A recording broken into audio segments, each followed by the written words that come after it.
então abrir a palavra do Senhor em Gálatas, capítulo 5, versículos 22 e 23. Gálatas 5, 22 e 23.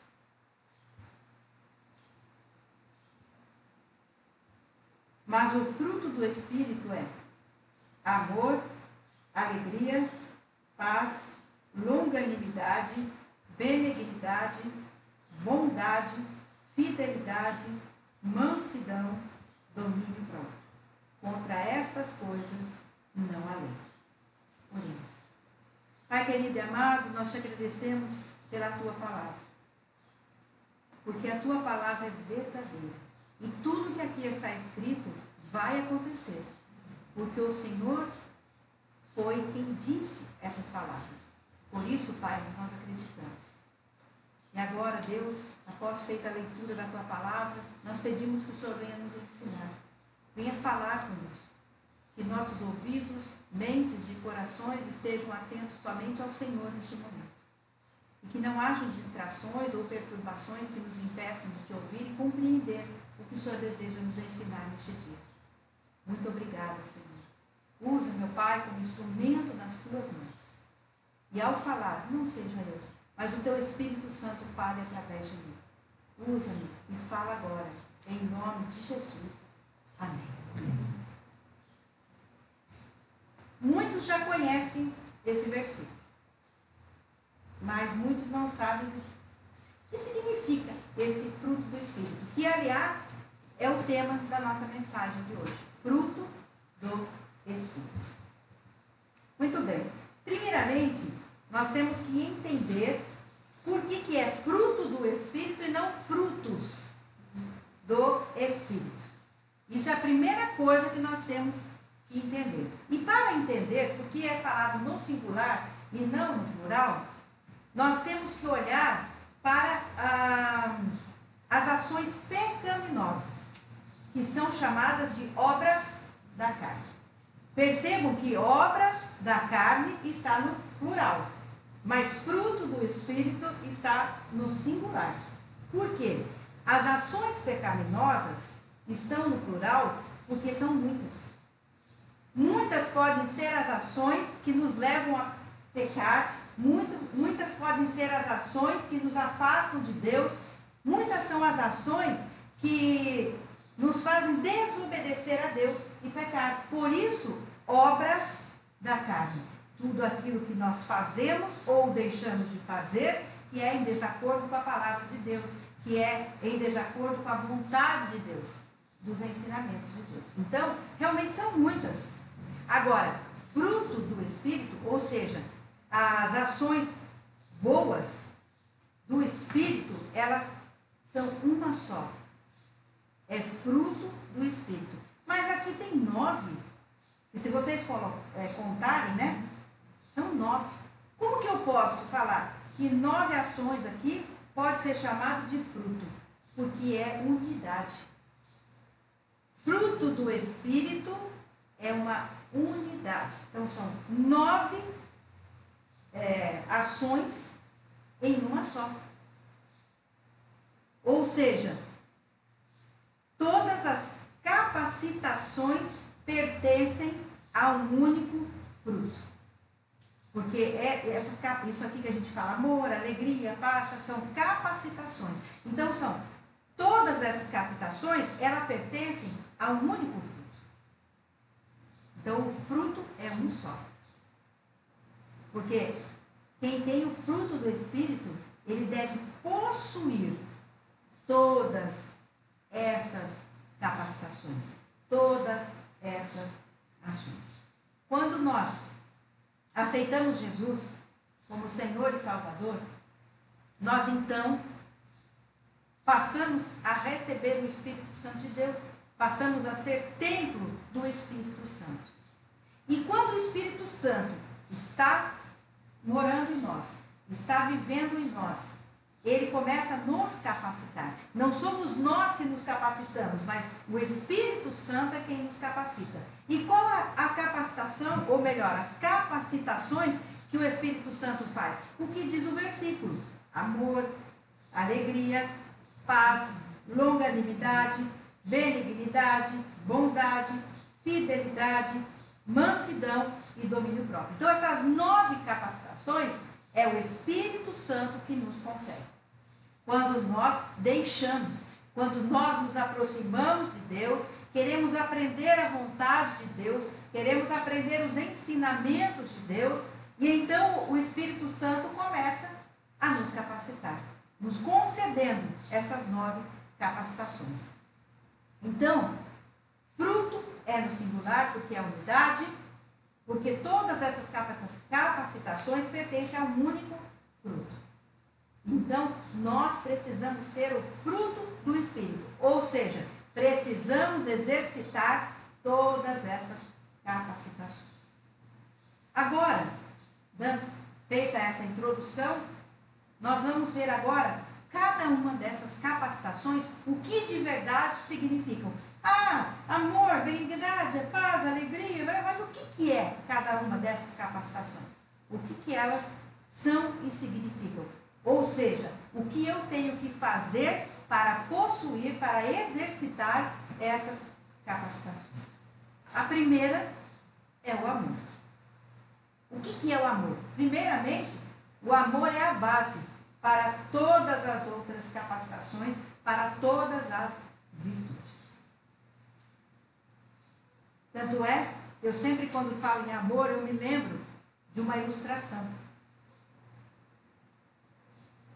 O marido sai de manhã numa fazenda para trabalhar, se despede da esposa, dá um beijo na esposa e diz: estou indo trabalhar e volto só no final da tarde.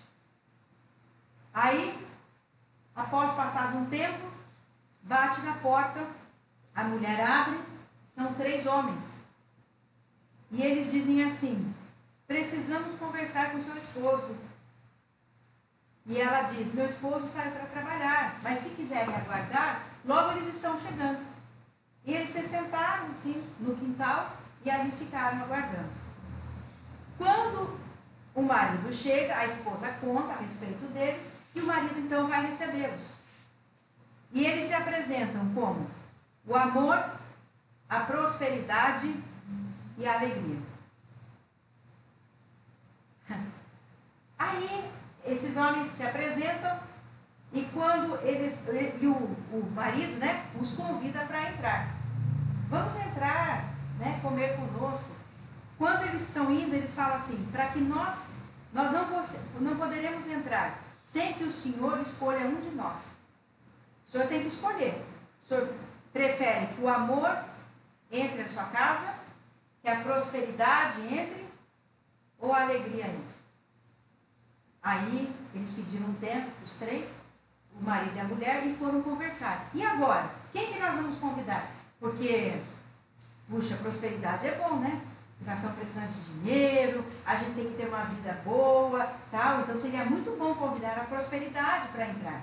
Aí, o outro fala assim: não, é verdade, mas porém, ter alegria, que a alegria proporciona paz, a alegria proporciona tanta coisa boa e sermos alegres, felizes, né? Então, também é muito bom. Aí o outro diz: mas o amor, né? Puxa vida, onde tem amor, a gente tem tudo, né? Consegue relevar tanta coisa, consegue enfrentar as batalhas.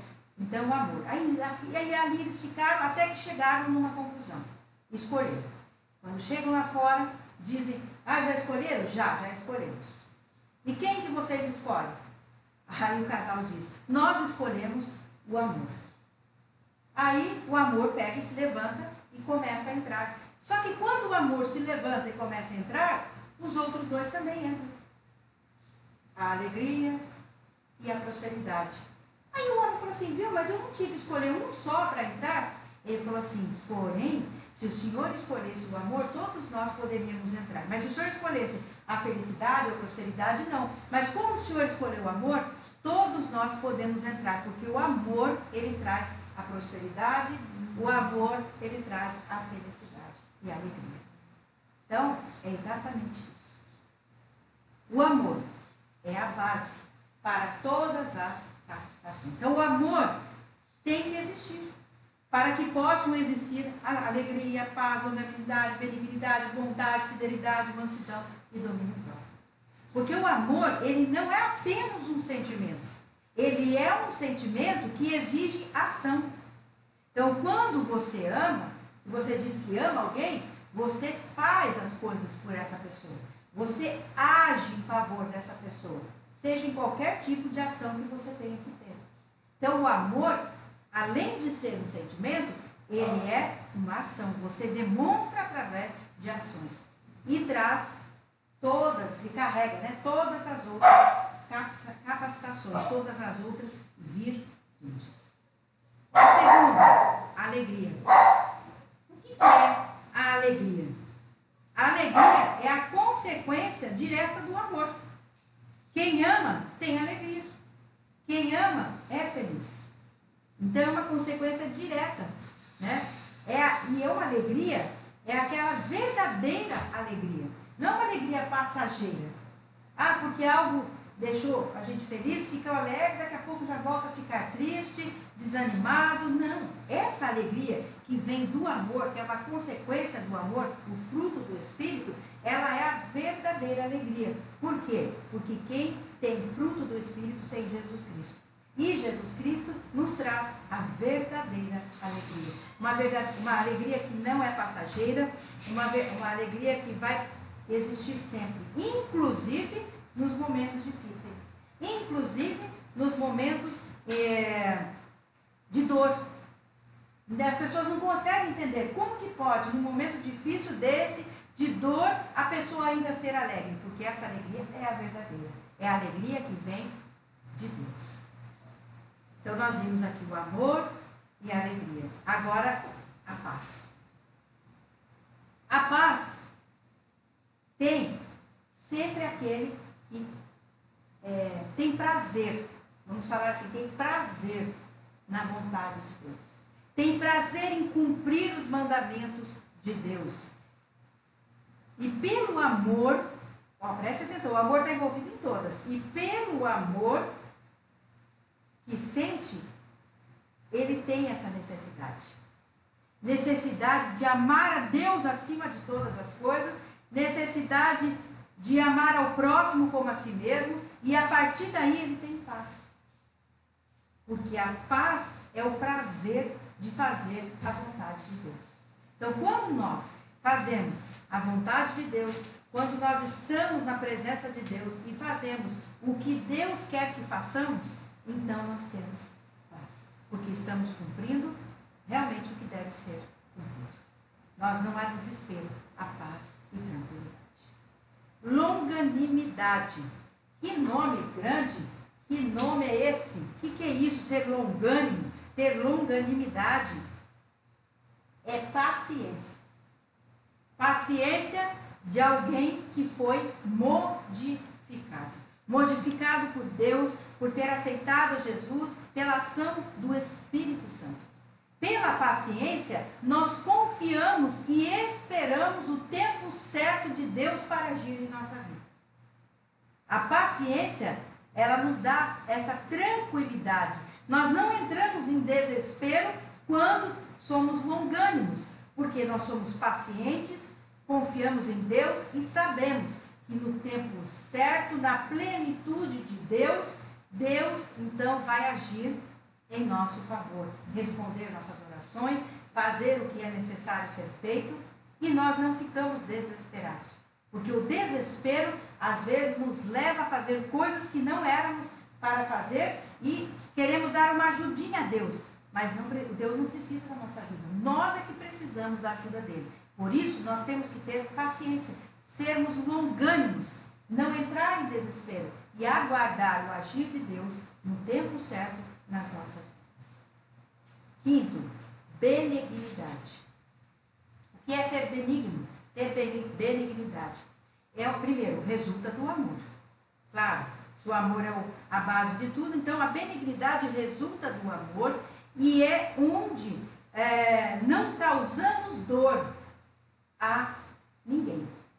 Quando nós não causamos dor às pessoas, nós somos benignos. Benigno é isso, é não causar dor a ninguém. Então, se você, quando a gente fala assim, maligno é aquele que faz o mal que causa dor ao outro. Benigno, ele não causa dor a ninguém. Pelo contrário, ele ajuda quem está com dor a se levantar. Ele estende a mão àquele que está sofrendo, que está com dor, porque alguém lhe causou essa dor. Esse é benigno. Então, ele, além de não causar a dor, ele ajuda aquele que está sofrendo dor. Então, a benignidade é isso. E a bondade? Que é a sexta capacitação. A bondade é uma generosidade do coração, que é expressada em ações também. Então, quando você é bondoso, você rejeita tudo que é mal, tudo que é perverso, mas aceita o que é bom. Você age com as coisas boas e é generoso de coração.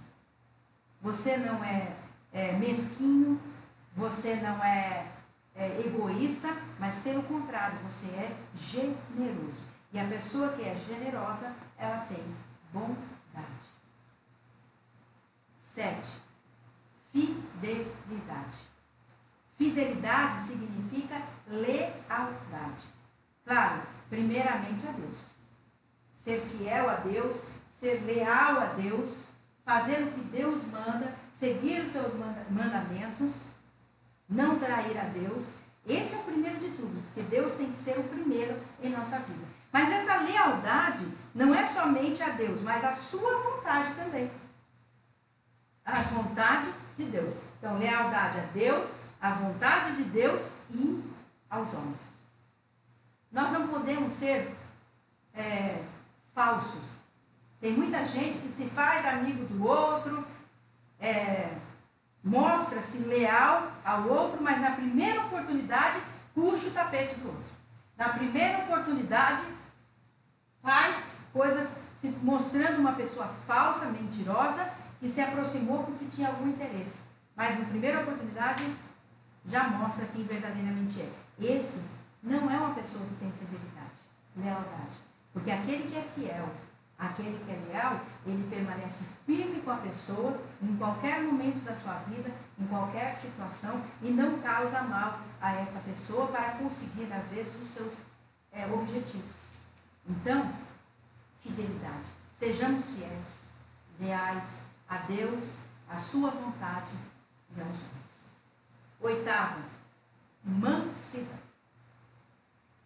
Essas duas últimas que vamos falar agora, o 8, que é a mansidão, e o 9, que é domínio próprio, são coisas que a gente, todas as outras também a gente percebe muito difíceis no mundo hoje. Mas essas duas em especiais têm sido capacitações assim, muito, como eu vou dizer, difíceis das pessoas exercitarem.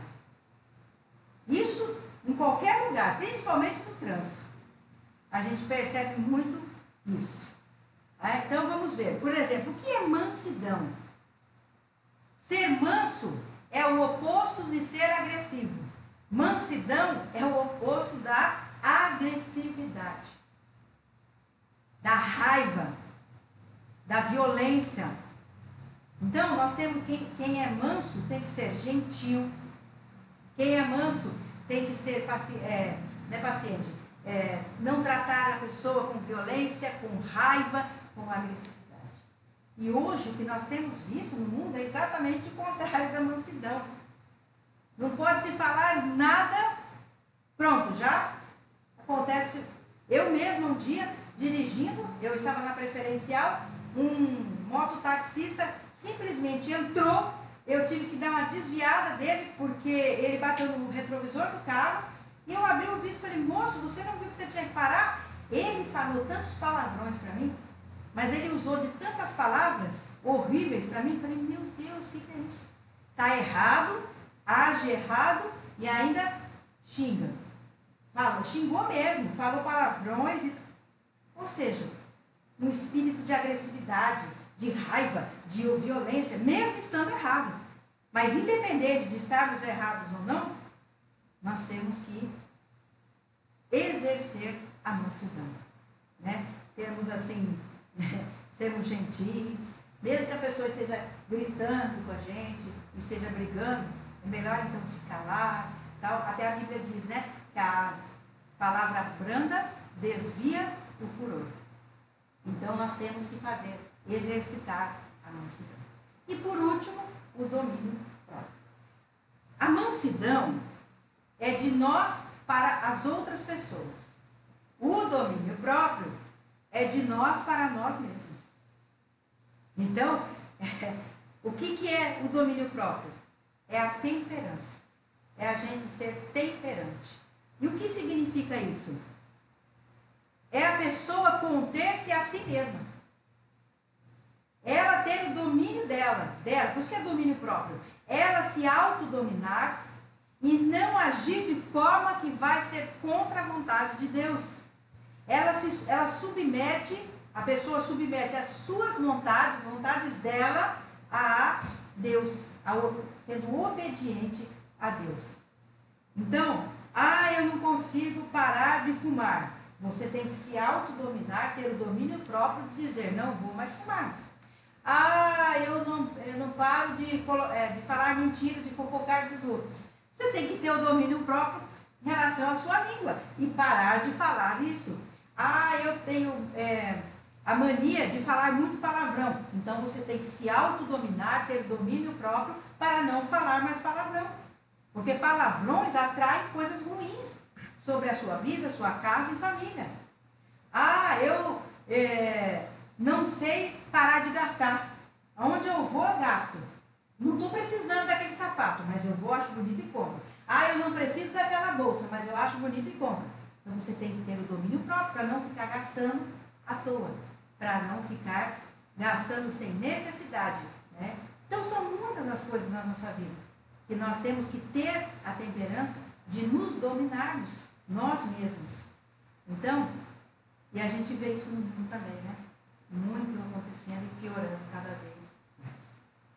Então, nós vimos aqui as 9 capacitações que a Bíblia coloca como fruto no singular do Espírito.